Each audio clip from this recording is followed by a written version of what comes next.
You are listening to the Horse Radio Network, part of the Equine Network family. Greetings, everyone. Coach Jen here, and thanks for tuning in to Horse Tip Daily, episode 1549. Brought to you by MyNewHorse. For first-time horse owners and new riders, finding the information and support you need can be challenging. That's why Equine Network has partnered with Sentinel and Absorbine to bring you MyNewHorse. From important horsekeeping information and how-to videos to social media communities, exclusive experiences, and more, MyNewHorse is your one-stop shop for riders of all levels and disciplines looking for easy-to-understand horse care information and guidance. Start your horse ownership journey today. Visit MyNewHorse.com. Today's episode is an excerpt from the Horses in the Morning podcast featuring co-hosts Glenn and Jamie, along with their guest Samantha Couper, an equine behaviorist. Well, something happened in our auditor room. One of our terrific listeners named Taylor has these mares that she's been dealing with, and apparently they're real jerks to each other out in the field and everywhere, basically. And she's talked in the auditor room about her mares before, and then she did a post last week saying, I talked to this woman, and she's helped me with my mares. They're much better now. And I said, well, then we have to talk to that woman, too. And her name is Samantha Couper of Equine Behavior Services. Hi, Samantha. Hello. Well, thank you for joining us today. Yeah. We appreciate it. What is Equine Behavior Services? So basically, anytime people are experiencing sort of problem behavior, so if the horse is biting them, biting another horse, bucking them off, basically I'll come in and we talk to them about different sort of environmental changes that we can do. A lot of the times, many behavioral issues are actually just related to those things that are in the environment. And then we can also talk to them about different things that they can retrain, et cetera. We work with veterinarians, we work with saddle fitters, et cetera, to try and get to the bottom also if there might be pain present. And so that's sort of our job, is to sort of head all of this and use knowledge of things like neuroscience and pathology to try and get at the root of these problem behaviors and really help owners and horses reconnect and get back on the same page. A lot of our listeners love mares. But we all know about marish mares, right? That marish behavior, which is why Taylor got to you in the first place. So are there any tips you can give people who are dealing with mares? And let's say that I think in her case, they had to be out together. So it wasn't a matter of you could separate them.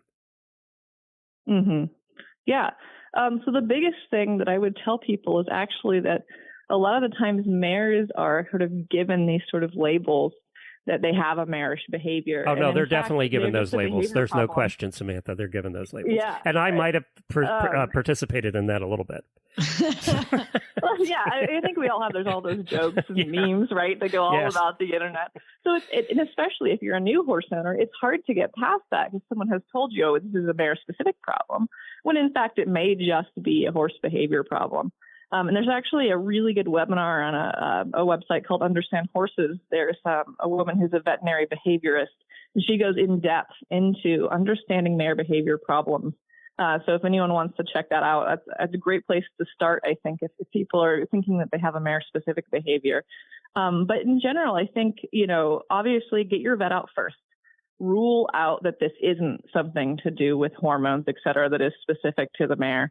And then once you've kind of ruled out that it's mare specific, okay, now you know it's horse specific. And so at that point, you can start to tackle it just like another horse rather than having to worry so much about it being specific to a mare, if that makes sense. Yeah. It does.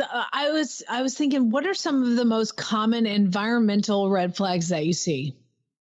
Honestly, and this was the case in this particular instance as well, food locations is one of the big things that we can change right off the bat. It's really easy for owners to do. Owners will often put food in corners or up against fences, right? In these places where horses are forced to be restricted together. Right? Guilty. Yep. It's convenient for us, yes. Right? It's so much easier to throw a hay inside a bag. I'm a horse husband. We like convenience, right? Samantha. Yes, absolutely.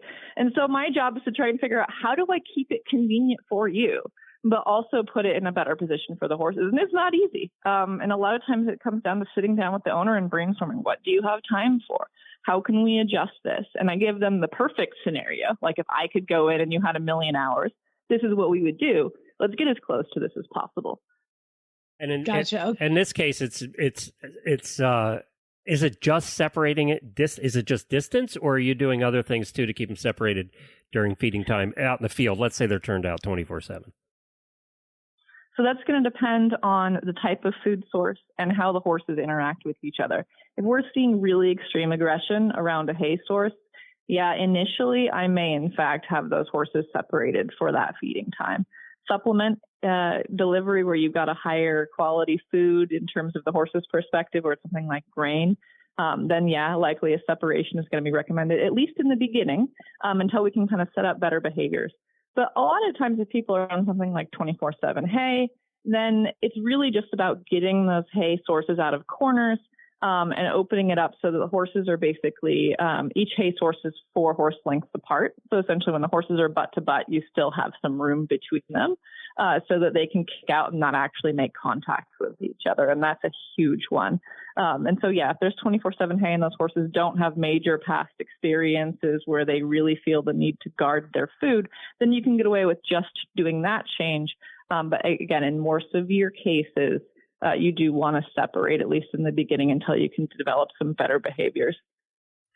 Got it. And so, is there any other? Yeah. What's another red flag that you see? I mean, horses and food, yeah, for sure. What else do you see? Something you're like, oh, that one that's a red flag. Mm-hmm. So a huge one that I see is that, and this is, I mean, I'm guilty of this too. We're in a rush. We're going quickly. Those horses don't actually know what they're supposed to be doing while their food is getting prepared, while their food is getting delivered. And so I'm sure we have all seen the case where somebody has the bucket in their hand and they go to the horse's food bucket in the pasture, and the horse just has their ears completely pinned back, right? They're not going after the owner, but that is clearly a behavioral indicator that they are uncomfortable. And a lot of that stems from food insecurity, from not knowing what they're supposed to do to obtain the food.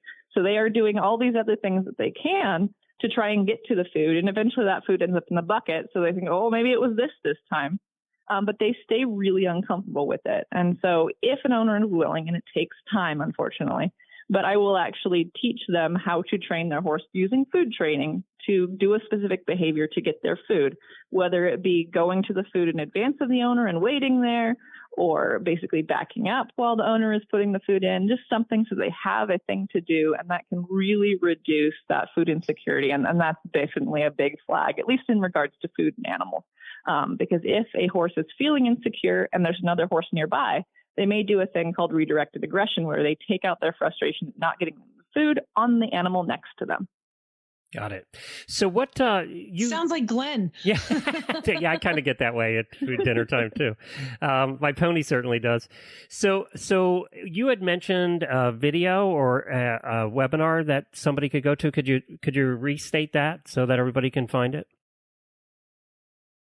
Yes. So you want to go to the website understandhorses.com. And they have at the top, they have a little thing that says webinars, and you can click on that. And it's a past webinar. It was done in the past, but it's been recorded, and all of the questions people asked were there. It's done by Roxanne Curtin, who is a veterinary behaviorist, and the title is Bad Girls, ?